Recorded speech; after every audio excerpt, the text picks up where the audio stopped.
asked Nigerians to share the stories of their mothers, the sacrifices they made for them, the journey of pain, love, devotion, and struggles made by our mothers to make us who we are today.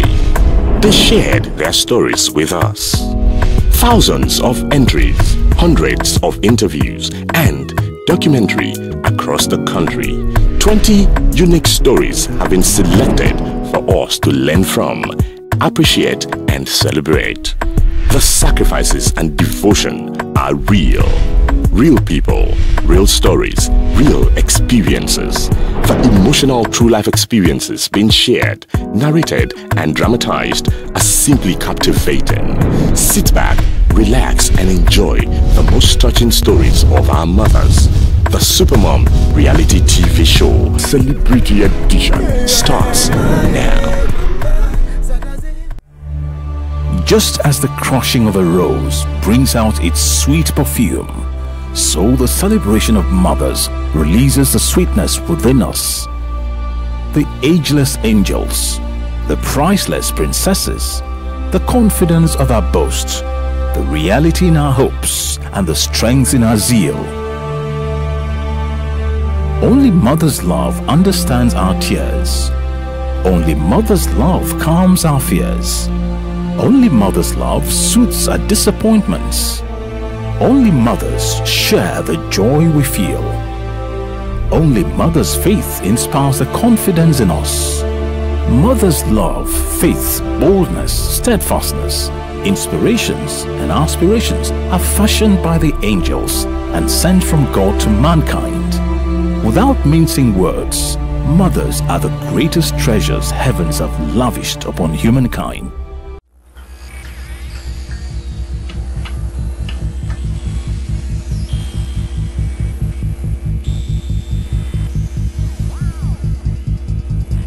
The Supermom reality TV show. Binta Ayo Mogaji. After spending 3 decades in acting, Binta cannot imagine another job that can give her the kind of fulfillment she has got in acting. According to her, she would have done something related to acting if she never found herself in her present career. I never thought of something else. If I have not been an actress, I would still have worked probably with external affairs or something related like mass communication, broadcasting. I could have been a journalist or anything. Whatever I could have done would be people related because that is where my passion lies. My name is Binta Ayo Mogaji Odule, Mrs. I was born in Ibadan, Oyo State, close to 50 years ago. I am an actress. I'm an authentic citizen of Ibadan. I act for a living. Mo ma daran èmi náà ni mo burú. Èmi ò ṣe ru òṣìbá, èmi ò ṣe tó yìí. Ha! Ó gbọ́rọ̀ ọ̀rọ̀ tó ń sọ jáde lẹ́nu ẹ ni. I've done so many movies, films, stage plays. I've worked with a lot of great people, both home and abroad. I want to talk about my mom. I am Alhaja Sarat Aderunke Mogaji. I was born in 1932, 17 September. My age is 79 plus now. She's a terrific mom. She's wonderful. I thank God Almighty Allah for her life. The loss of Mrs. Aderunke Mogaji's husband in 1971 came as a rude shock to her. Apart from the fact that she was going to miss him dearly, she became solely responsible for the welfare of their 7 children. I got married in 1954. I gave birth to both male and female children. My father died when I was just 7 years old. After my husband died in 1971, I went through a lot. As at then, my daughter, Naimot, and Fatima were still in primary 3. Alhaji was the only child of his parents, so I have to double up my efforts by learning how to make puff puff. After school, I fry puff-puff. That was how I survived till my children finished from school. In fact, the Asarudin uniform, for 10 years, I couldn't afford it.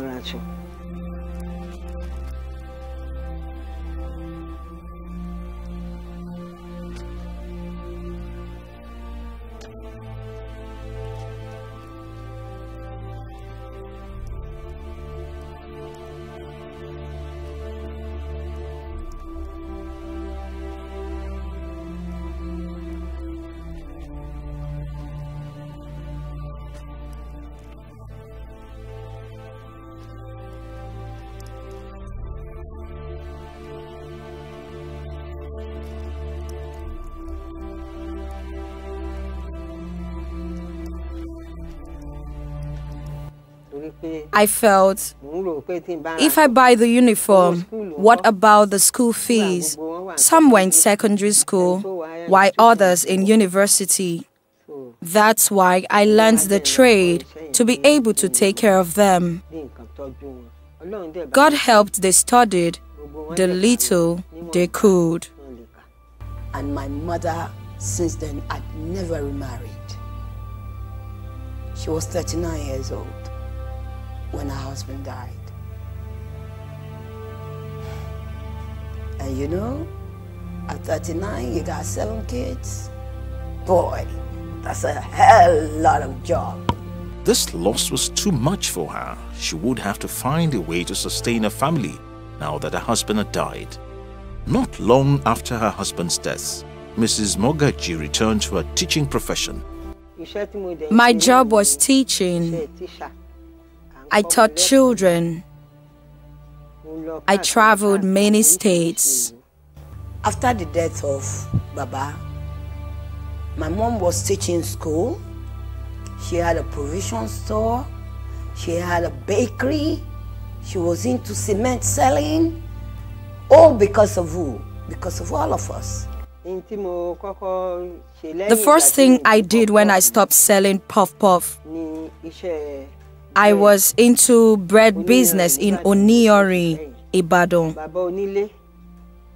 The landlord's children who rented the house to me made troubles that they wanted to use the place, after which I later opened a pharmacy where I sold drugs, until I had a smaller shop where I sold provisions.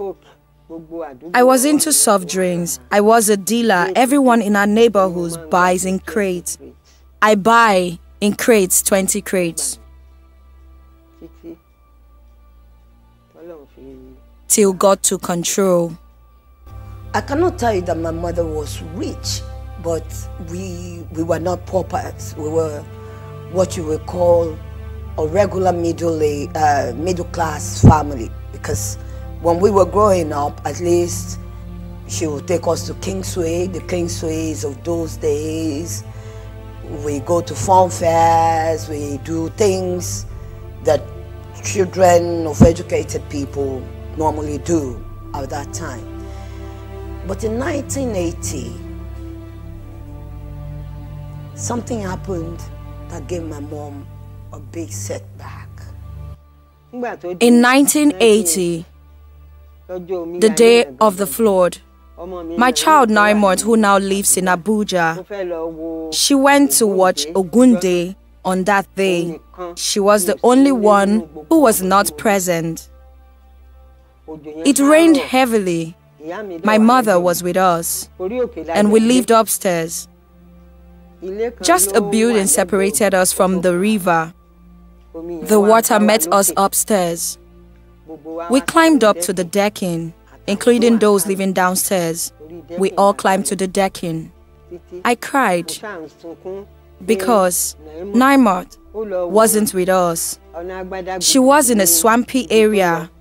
Normally, whether it rains or not, that land retains water. Those who had the chance to escape the flood kept calling on us, checking if we were there. They said the flood was sweeping people off. All the properties in Ogunpa, Oyo, was moved to our backyard. My 2 shops, the flood forced the door open and moved the fridge out.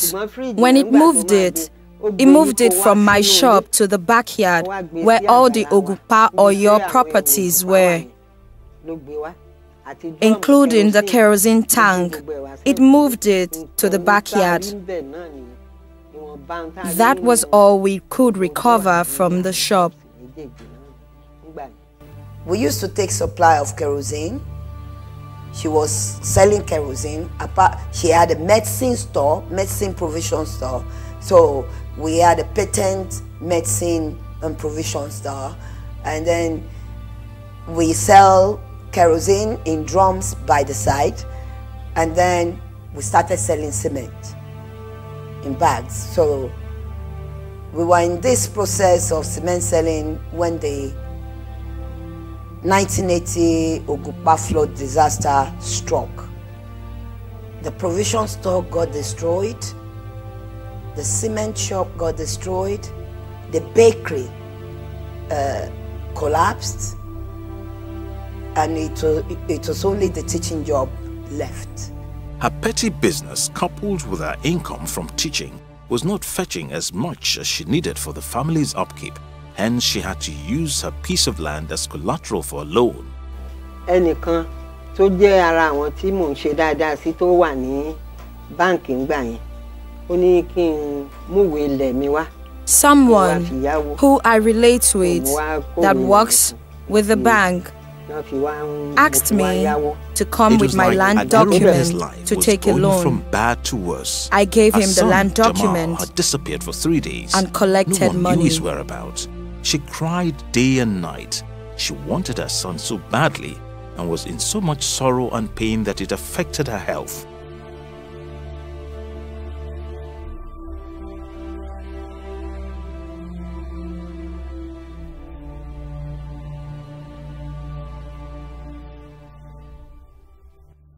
When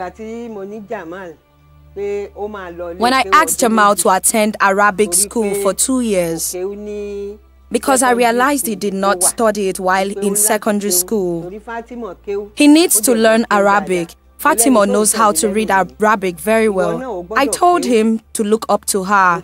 You must know how to read Arabic. So he ran away. We looked for him everywhere until someone found him. The person held him by the hand, told him he's going nowhere, letting him know his mother has been crying. It's because of the tears I'm using these glasses. When I got to the hospital, UCH, I was told because I cried too much, I would have to use glasses. The Supermom reality TV show. When Jamal was ill, I took him to UCH.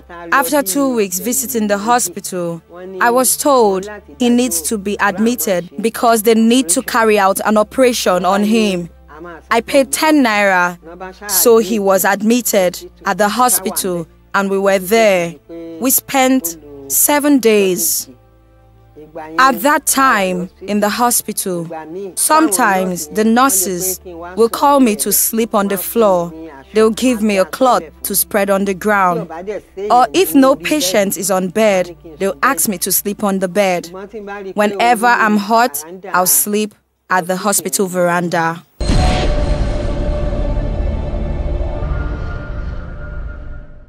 You know, she was a teacher. She doesn't believe in corporal punishment. So what she does is, she will sit you down when you're doing something bad and talk. She would talk to the point that you will start crying because she would liken things and things and things and things for you. I remembered one day I sneaked out of the house to go to a nightclub. My room was the last room to the exit to the back door.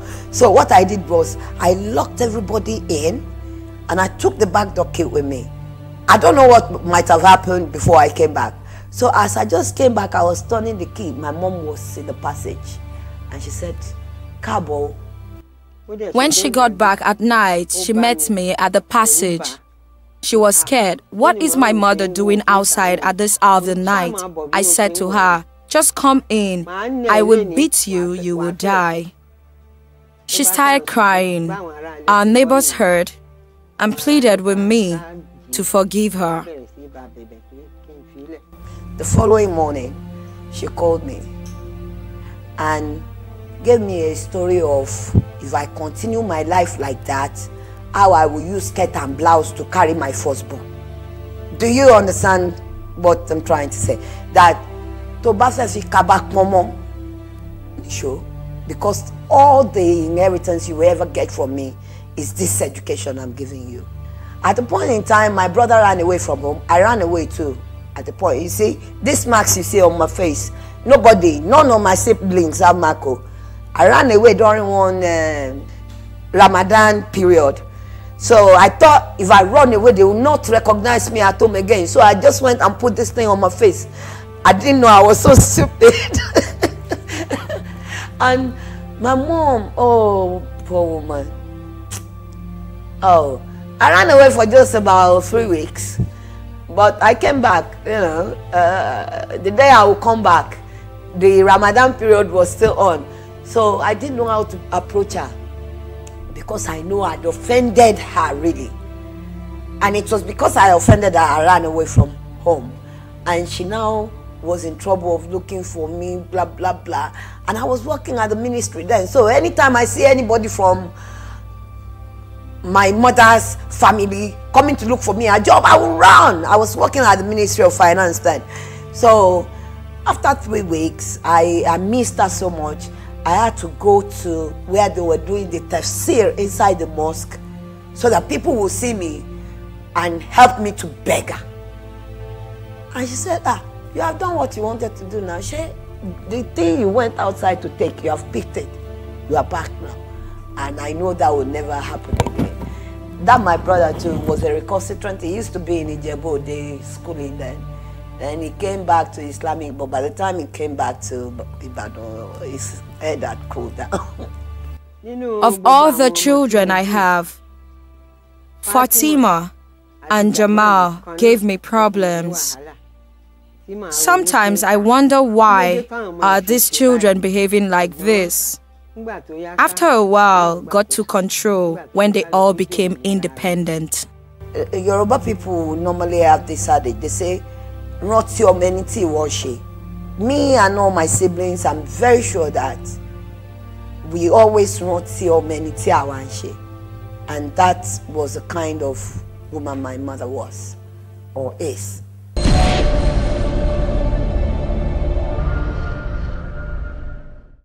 Mami ishele show. 3 gbosa for mami, gbosa. I try.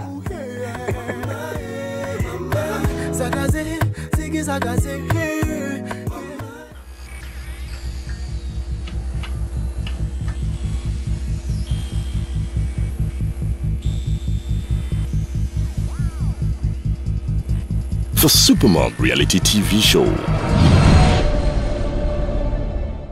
Flavor. Chinedu Flavor Nabania draws his inspiration from God and the likes of the legendary late Fela Anikulapo Kuti and the late Osita Osadebe, just to mention a few. Flavor's songs are original, as most of his hits are expressed in his mother's tongue, which is Igbo language. His brand of music is a fusion of African rhythm, high life, and contemporary jazz. In one word, Afro hip life. He sets the pace in his genre and is now widely accepted and enjoyed even to those who are non-indigents of the Igbo tribe. He has played all over Nigeria, America, Europe, and most parts of Africa. He performed for the 50th African Music Concert, which was organized by Kora along with Akon and other prominent artists from Ghana, Benin, and Ivory Coast. He recently hosted and performed at the just concluded Channel O Awards held in South Africa.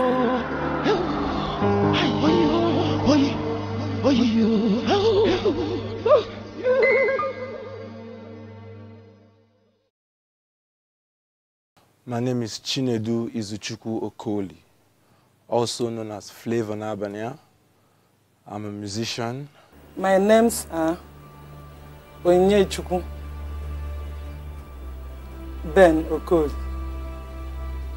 I came from Anambra State, from Nibo, in Oka South local government. I am 50 years old. She got married in 1980 to Mr. Benjamin Onyebuchi Okoli.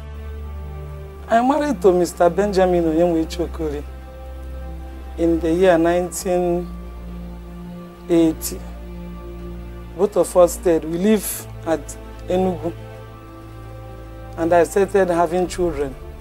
It was very rough for her training us because my dad was very ill at that time we were born, because he's been through a lot of stress and trying to get his family together and all that. And so a lot of mistakes were made, but the important thing was that my mom stuck to us. She made everything happen, and she never left us. According to her, things were not easy at the very beginning when she had to struggle to make ends meet. I was a clerk in Anambra State Board of Internal Revenue. That time they used to pay us 150 naira. You know, 150 naira, you cannot use it to pay your house rent. You cannot use it to... It will not go a long way. It will just finish. My mom was very hardworking.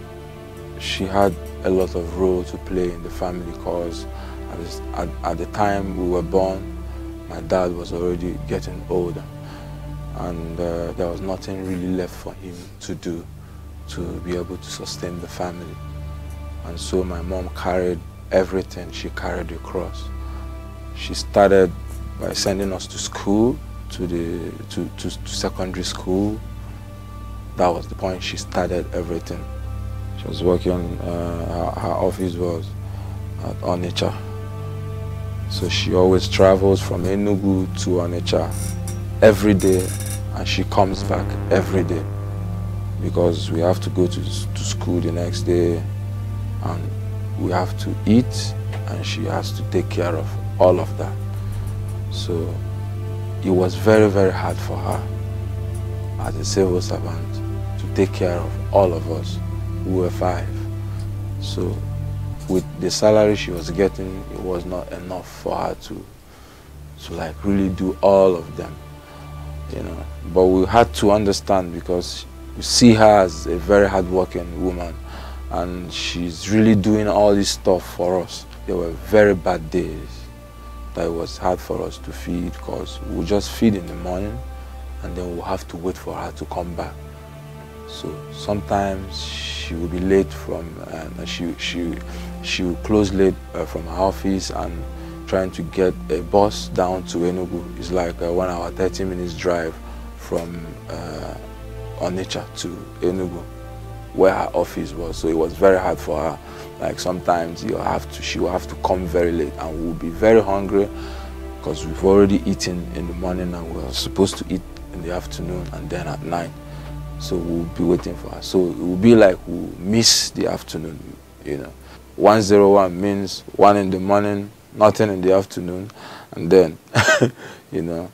And we didn't have any choice because she was doing everything. We have to support her. It was very hard for us, most especially my younger brother, because he likes food very well. You can't, you know, he will cry, and we don't even want to hear him cry. So sometimes, because as time went on, I started doing 1 or 2 things to support myself.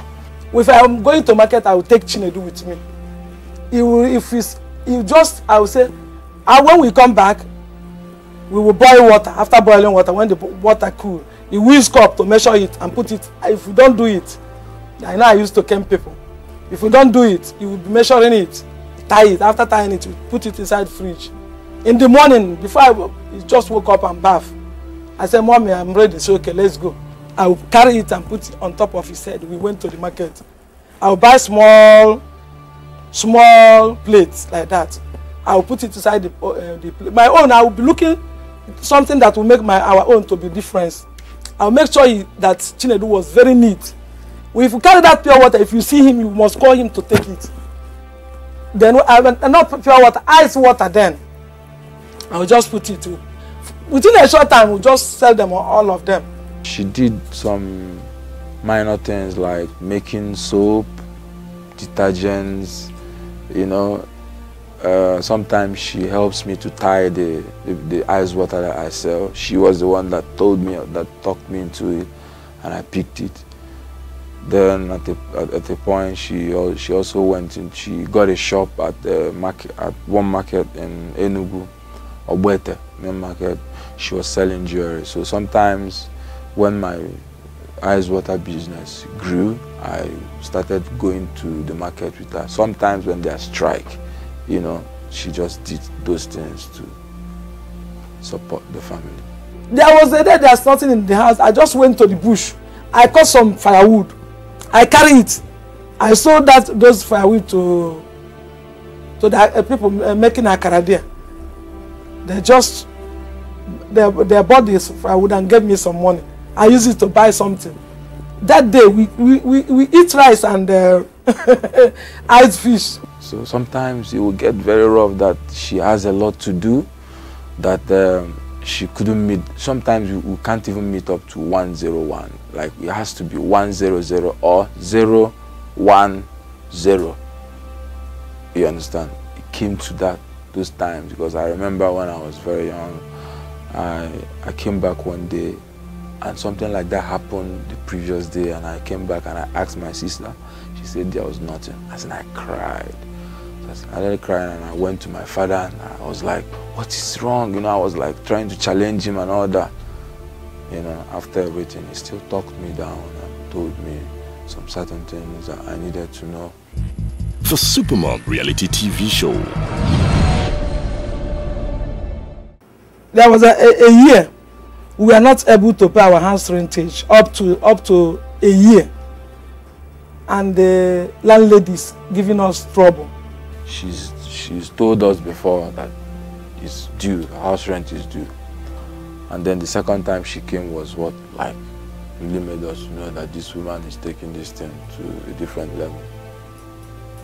She came to our yard, and then she went through the backyard and came straight through the kitchen without knocking. She just barged in and met us at the parlor where we were having prayers very early in the morning.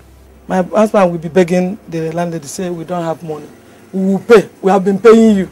Just exercise a little patience for us.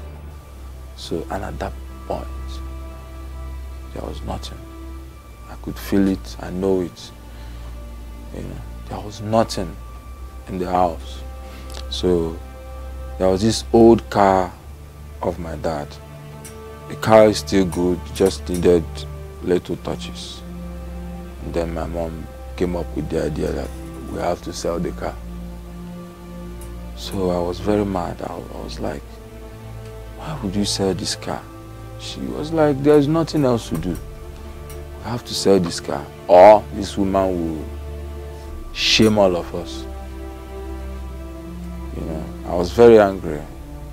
Like, we made arguments. I was even shouting that, why would she come up with that kind of idea? But it was like the only option left for us. And we sold the car for that reason. She had always dreamt of having a doctor, a lawyer and an engineer as children once they were grown up. Chinedu, her first son, now known as Flavor, was good in sciences, so she made up her mind that he would become a medical doctor. Chinedu was my firstborn, so I wanted him to be a medical doctor because he was very good in science subjects. Chinedu had always loved music. His mom noticed this at a very tender age, but did not attribute it to anything. Now, one day she was preparing to go to church and Chinedu picked up a ruler and started drumming. That time, he was about 2 years. He's 82 years old. She just managed to get a ruler on top of the table and started beating that table. And as he was beating that table, I was listening. That the beating was well organized. I started listening to the beating. After some times, I was looking at Chinedu. In the morning, when we want to do morning praying, if you cannot get up early in that morning, if you are weak and you couldn't get up, you couldn't make it, Chinedu will be singing in the room. His voice, when you listen to his voice, you will just get up and say, oh, let me come out and join them in this morning devotion. Chinedu joined the choir in the church and was also very good with the drums. You know, and all the drums I played was in the church. I never played outside the church. I never went to join different bands and all that. I was only playing in the church. When you will be playing the drum, people will be dancing. Some will be dropping money. Say, hey, see little boy playing a drum like this. I never knew that it would just come for this extent now. She never wanted me to become a musician because she always thought that musicians, they have this wayward life.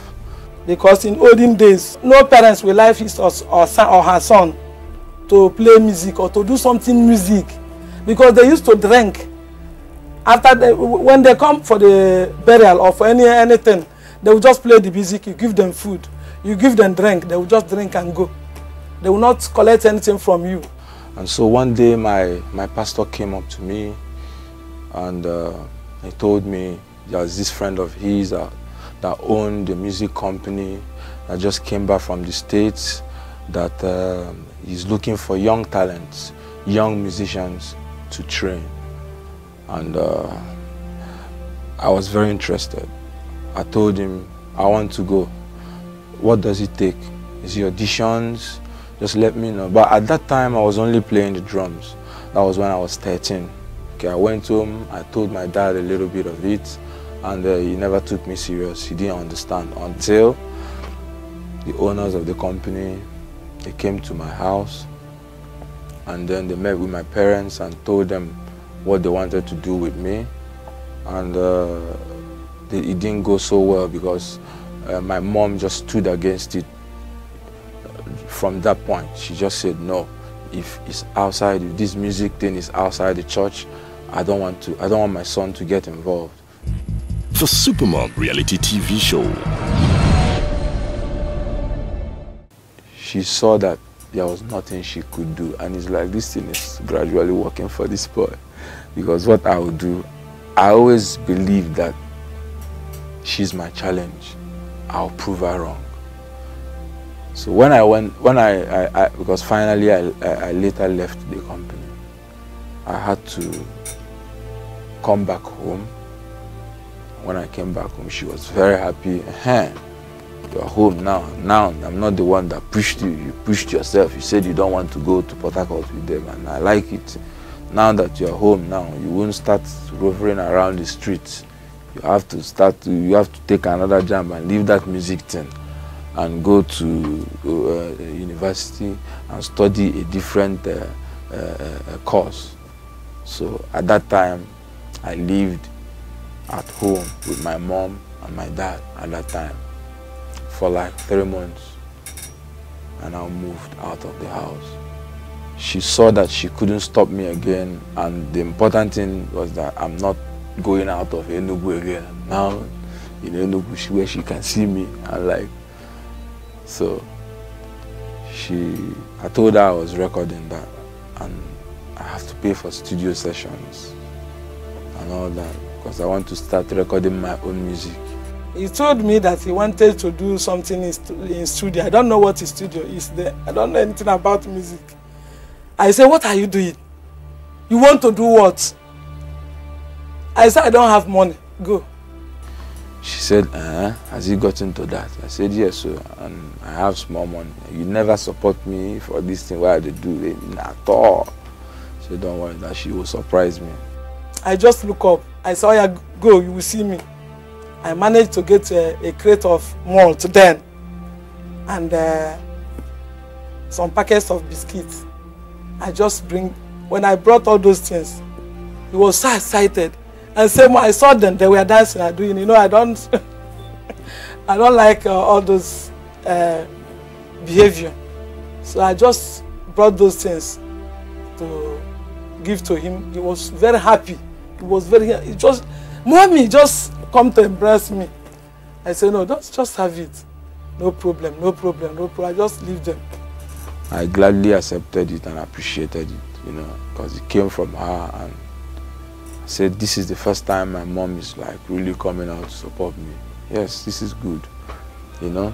So at that point, I think that was when she started accepting me as a musician. I'm still loving my mama.